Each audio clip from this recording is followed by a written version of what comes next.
Henrique Martin, luz inteiramente gasta por Deus. Ajoelhado na praia da Índia, Henrique Martin derramava a alma perante o Mestre e orava: Amado Senhor, eu também andava no país longínquo, minha vida ardia no pecado. Desejaste que eu me tornasse não mais um tição para espalhar a destruição, mas uma tocha brilhando por ti. Eis-me aqui nas trevas mais densas, selvagens e opressivas do paganismo. Agora, Senhor, quero arder até me consumir inteiramente por ti. O intenso ardor daquele dia sempre motivou a vida desse moço. Disse que o seu é o nome mais heróico que adorna a história da Igreja da Inglaterra desde os tempos da Rainha Elizabeth. Contudo, até entre seus patrícios ele não é bem conhecido. Seu pai era físico franzino. Depois de seu progenitor falecer, os 4 filhos, inclusive Henrique, não tardaram a contrair a mesma enfermidade, a tuberculose. Com a morte do pai, Henrique perdeu seu intenso interesse pela matemática e se interessou grandemente na leitura da Bíblia. Diplomou-se com mais honras do que todos da sua classe. O Espírito Santo, porém, falou à sua alma: buscas grandes coisas para ti, não as busques.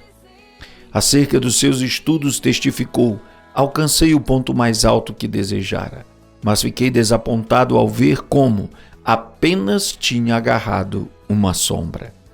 Tinha por costume levantar-se cedo, de madrugada, e andar sozinho pelos campos para desfrutar de comunhão íntima com Deus. O resultado foi que abandonou para sempre o plano de ser advogado, um plano que até aí ainda seguia, porque não podia consentir em ser pobre pelo amor de Cristo. Ao ouvir o sermão sobre o estado perdido dos pagãos, resolveu dar a sua vida como missionário.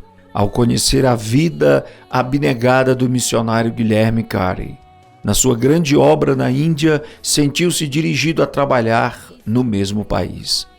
O desejo de levar a mensagem de salvação aos povos que não conheciam a Cristo tornou-se como um fogo inextinguível na sua alma pela leitura da biografia de David Brenner, o qual morrera quando ainda muito jovem, com a idade de 29 anos. Sua vida fora gasta inteiramente no serviço de amor intenso aos silvícolas da América do Norte.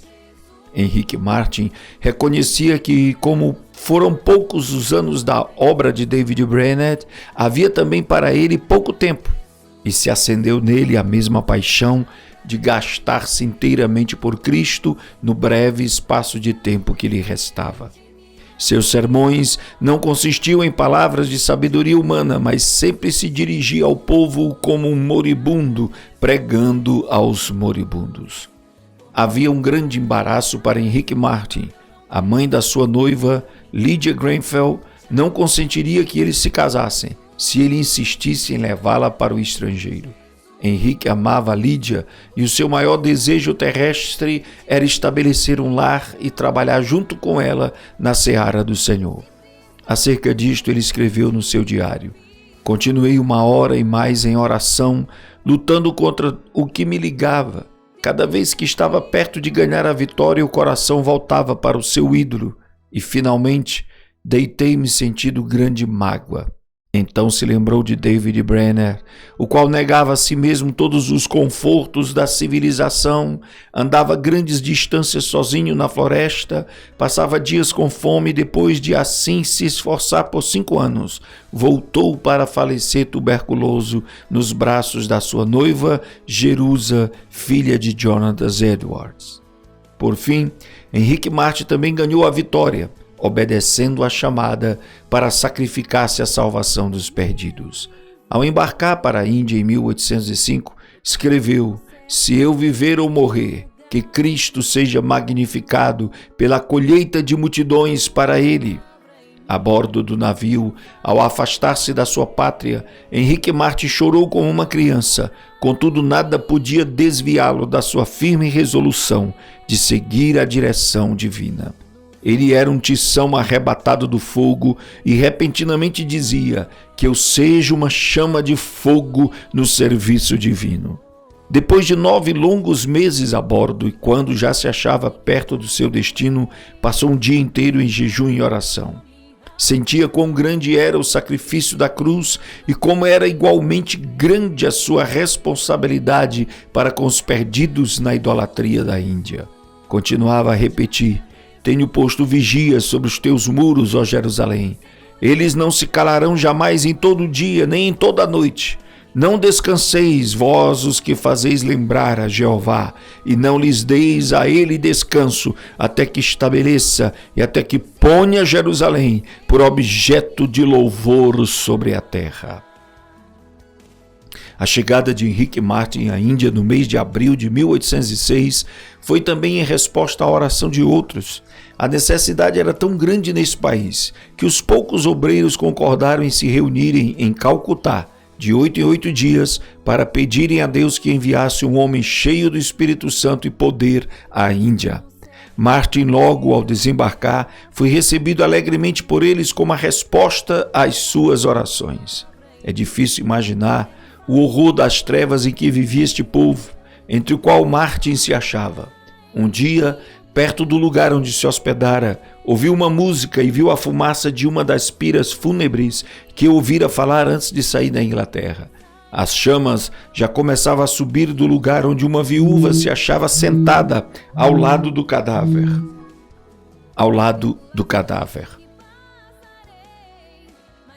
Aleluia!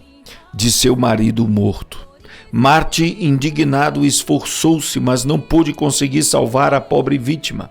Em outra ocasião, foi atraído pelo ruído do símbolo a um lugar onde o povo fazia culto aos demônios. Os adoradores se prostravam perante o ídolo, obra das suas próprias mãos, do qual adoravam e temiam. Martyn sentia-se mesmo na vizinhança do inferno. Cercado de tais cenas, ele se aplicava mais e mais e sem cansar, dia após dia, a aprender a língua. Não desanimava com a falta de fruto da sua pregação, reconhecendo ser de maior importância traduzir as Escrituras e colocá-las nas mãos do povo. Com esse alvo, perseverava no trabalho de tradução, cuidadosamente aperfeiçoando a obra, pouco a pouco, e parando de vez em quando para pedir o auxílio de Deus. Como a sua alma ardia no firme propósito de dar a Bíblia ao povo, vê-se no seguinte trecho de um dos seus sermões conservado no Museu Britânico. Pensai na situação triste do moribundo, que apenas conhece bastante da eternidade para temer a morte, mas não conhece bastante do Salvador para olhar o futuro com esperança. Não pode pedir uma Bíblia para saber algo sobre o que se firmar, nem pode pedir à esposa ou ao filho que lhe leiam um capítulo para o confortar. A Bíblia, é um tesouro que eles nunca possuíram. Vós que tendes um coração para sentir a miséria do próximo, vós que sabeis como a agonia de espírito é mais que qualquer sofrimento do corpo, vós que sabeis que vem o dia em que tendes de morrer, dai-lhes aquilo que lhes será um conforto na hora da morte. Para alcançar esse alvo de dar as Escrituras aos povos da Índia e da Pérsia, Martyn aplicou-se à obra da tradução de dia e de noite, até mesmo quando descansava e quando em viagem. Não diminuía a sua marcha quando o termômetro registrava o intenso calor de 70 graus, nem quando sofria de febre intermitente, nem com o avanço da peste branca que ardia no seu peito. Como David Brainerd, cuja biografia sempre serviu para inspirá-lo, Henrique Martyn passou dias inteiros em intercessão e comunhão com o seu amado, seu querido Jesus. Parece, escreveu ele, que posso orar para sempre sem nunca cansar. Quão doce é andar com Jesus e morrer por ele. Para ele, a oração não era uma formalidade, mas o meio certo de quebrantar os endurecidos e vencer os adversários. 6 anos e meio depois de ter desembarcado na Índia, enquanto empreendia longa viagem, faleceu com a idade de 31 anos. Separado dos irmãos, do resto da família, com a noiva esperando-o na Inglaterra e cercado de perseguidores, foi enterrado em lugar desconhecido.